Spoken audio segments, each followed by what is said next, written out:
sëriñ bi nee na mi ngi lay sant bu baax. di la gërëm itam.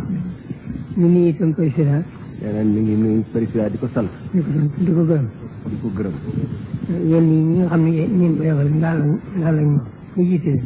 yow ak ñi nga xam ne ñoom nga àndal. te jiite leen. ñaan yooyu nga wax ne itam moom gën a ñu def ko ñaan ko gi itam defal ko sas woo xam ne te seen yéen du booy incha allah. nee na ñaan googu nga xam ne sàkku nga ko. ci turu réew mi ak borom réew mi. def na ko aw sasam woo xam ne fas ni yéene du booy. incha allah incha allah.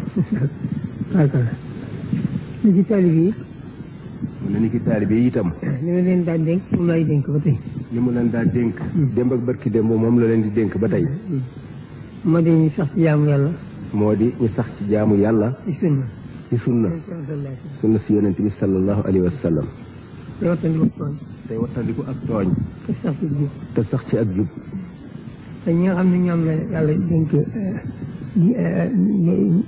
njéemaatine ji. ñi nga xam ne ñoom la yàlla dénk njéemaatine ji.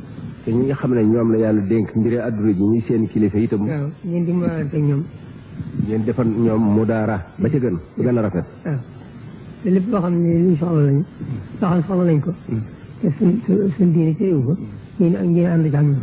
nee na digal na leen itam lépp loo xam ne soxla nañu ko te nga xam ne suñ diine térewu ko ngeen ànd ci ak ñoom.